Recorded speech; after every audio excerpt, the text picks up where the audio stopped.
Sylvie Guinard, bonjour et merci d'accepter de témoigner pour femmes et entrepreneurs. Bonjour. Alors vous avez aussi, je dis aussi parce que je rencontre que des femmes extraordinaires, que vous êtes partie, alors votre passion c'était l'espace. C'est effectivement ça. Et c'est peut-être encore ça d'ailleurs. Ça l'est toujours. Donc vous vous êtes dit, je vais faire toutes mes études pour pouvoir travailler dans l'aéronautique. Et vous avez même travaillé sur le programme Ariane 5, effectivement. Oui, voilà, en fait, la tête dans les étoiles, quoi. Et les pieds sur terre. C'est exactement ça, sur le lanceur Ariane 5. Alors, comment ça s'est fait de passer du projet Ariane 5 et puis aujourd'hui donc à la tête d'une entreprise, alors familiale certes, mais une entreprise dans un domaine qui n'a plus rien à voir avec ce que vous aviez fait antérieurement. Donc, expliquez-nous comment vous en êtes arrivé à diriger l'entreprise que vous êtes aujourd'hui. Alors ça s'est fait en plusieurs étapes. Déjà effectivement j'ai commencé à travailler dans le spatial et c'est mon mari en fait qui m'a petit à petit tiré vers d'autres types de métiers parce qu'il a eu une promotion sur Lyon. Je l'ai suivi. Et voilà. Donc, et sur Lyon, le spatial, c'est pas vraiment la zone géographique préférée.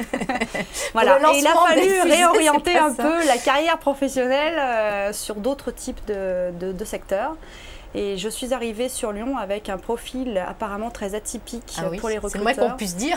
En m'expliquant en fait que j'avais une expérience professionnelle très intéressante parce qu'elle était très transversale, mais que j'étais beaucoup trop jeune pour ce type de poste et qu'on ne m'embaucherait jamais avec l'expérience. Alors entre ceux qui sont trop jeunes, trop vieux, mais enfin bon, vous n'êtes pas pour autant. Donc je me suis fait mon boulot. De toute façon, vous aviez toujours eu quelque part une idée d'être à un moment ou à un autre entrepreneur. Ah non, absolument pas. Même ça s'est fait, non, vraiment ça. Mais j'étais vraiment partie sur le monde spatial qui est vraiment une petite famille et qui est un monde assez à part. Et c'est vraiment en arrivant et en se retrouvant confrontée à un marché du travail qui ne voulait pas de moi que j'ai commencé à me dire si personne ne veut de moi, je vais me créer mon marché du travail. Voilà. Donc j'étais partie dans une démarche de création d'entreprise. Et c'est à cette époque en fait que mon grand-père est venu me chercher et m'a indiqué que l'entreprise familiale serait dans quelques années dans une phase de succession et en me disant pourquoi pas essayer. Voilà. Et donc je me suis dit à la rigueur pourquoi pas, il faudra qu'on se laisse un petit peu de temps. Par contre j'ai besoin de compétences supplémentaires donc j'ai repris des études et je suis allée faire un MBA. Et voilà, les femmes ne font jamais les choses à moitié, donc... Peut-être bien.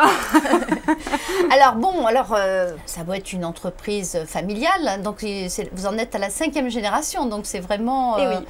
C'est pas pour autant que c'est facile, parce que d'abord, vous avez dû faire vos armes, donc apprendre sur le tas.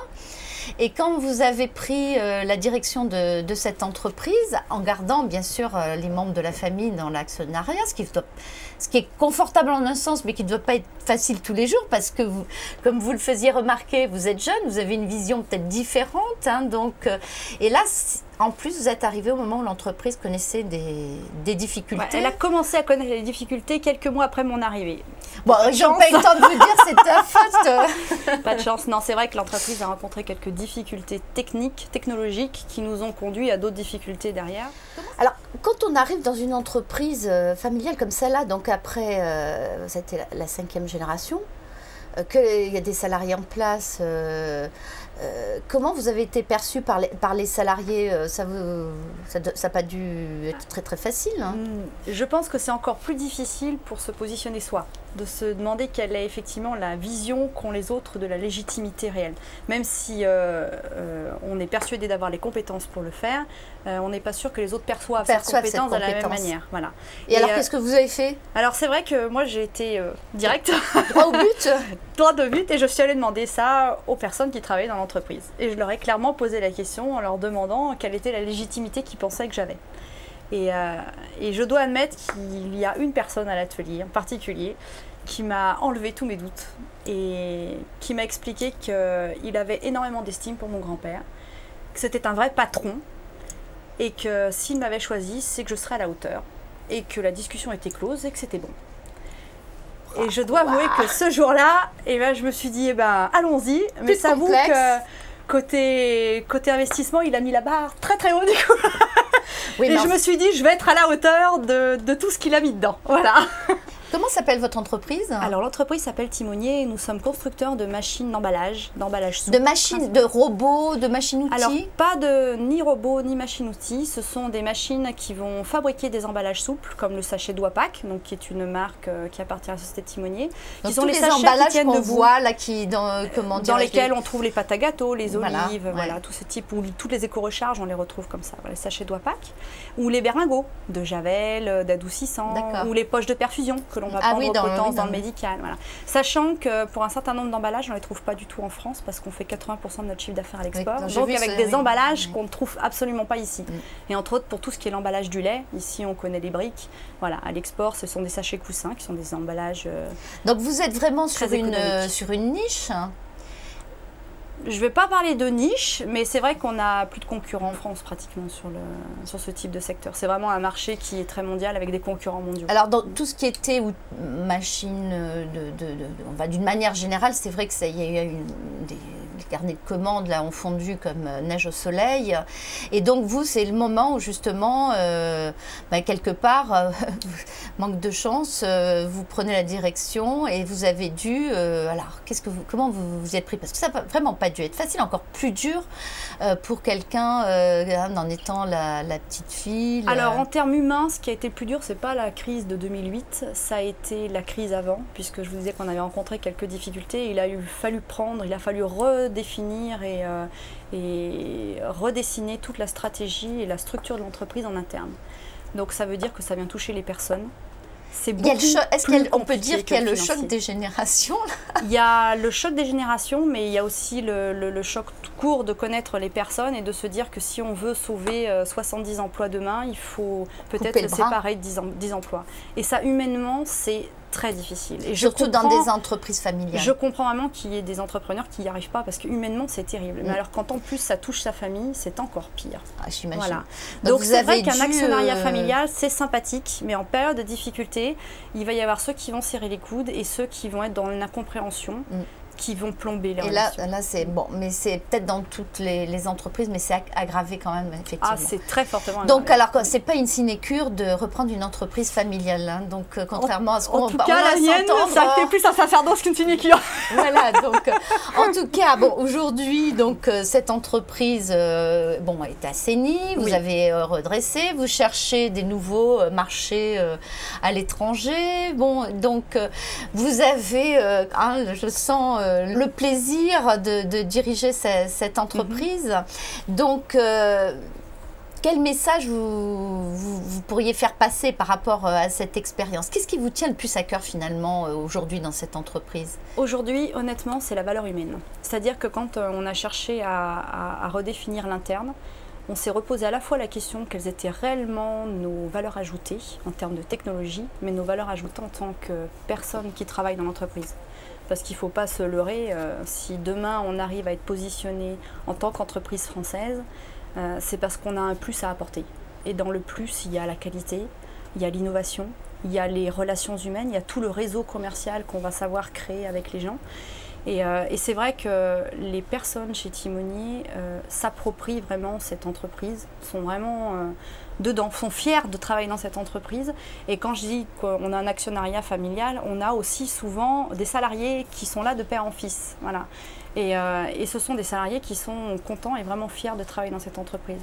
Et si moi, aujourd'hui, j'arrive effectivement à faire quelque chose de cette entreprise, c'est parce que je suis entourée de personnes qui ont envie d'avancer et qui ont envie de l'emmener quelque part.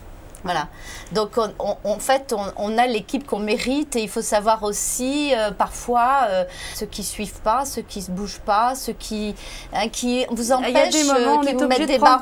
Voilà, il faut savoir aussi, même si c'est dur et les femmes c'est encore plus dur je crois pour une femme parce que derrière on voit voit pas que la personne qu'on licencie mais toute la famille qui est derrière, donc c'est encore plus dur, mais il faut, pour préserver l'entreprise il faut savoir prendre des décisions. Alors l'avantage que je vais avoir par rapport à certaines autres personnes qui arrivent à ce type de poste, c'est qu'on a connu effectivement ces périodes difficiles et que je sais que je suis capable d'arriver à mener ces plans jusqu'au bout. Ça m'a beaucoup renforcée sur mes... Je sais que je sais faire, voilà.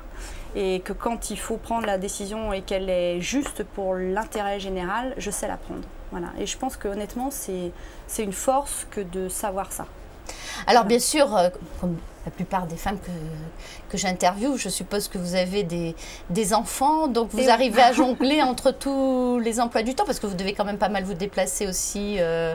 Alors après, c'est un équilibre qu'il faut trouver. C'est-à-dire que j'ai un mari qui, du coup, je l'ai coincé. Voilà. Alors je l'ai coincé dans la région, du coup, voilà. Au début, vous avez quitté votre poste qui vous passionnait pour le suivre. C'est moi qui l'ai suivi sur la première partie de la carrière, et maintenant c'est lui qui au moins, reste c'est un homme basé. Donc il fait partie. Mais c'est vrai que c'est un choix familial. C'est clairement, quand on rentre dans ce type de démarche, il faut qu'on soit deux.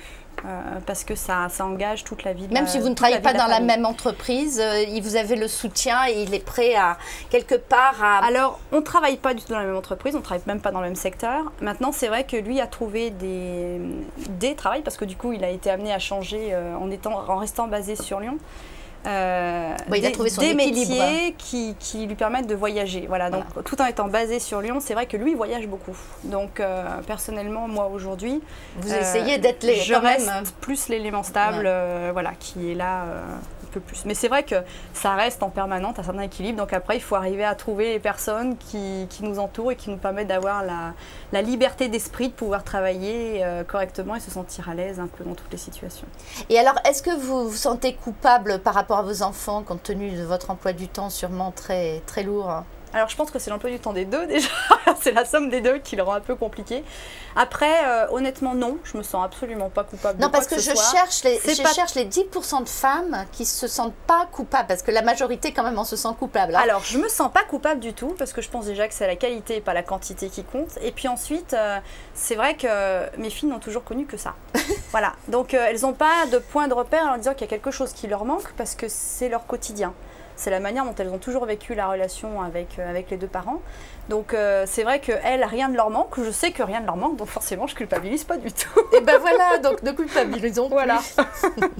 Donc vous êtes dans un métier où à partir du moment où on travaille sur les emballages des produits, donc les enjeux sont phénoménaux au niveau du développement durable. Comment arrive-t-on justement à suivre les évolutions? Donc quelque part il faut se remettre en cause tous les matins, donc peut-être pas tous les matins, mais bon, toutes les semaines. Peut-être pas tous les matins. Non, déjà c'est vrai qu'on est sur un secteur qui est à défaut d'être totalement recyclable et vraiment dans une démarche de réduction des déchets. Donc dans un certain nombre de pays qui ont ce type de culture, comme le Canada par exemple, qui a déjà ce type de culture bien en place, le type d'emballage qu'on propose permet de réduire de manière très importante les déchets.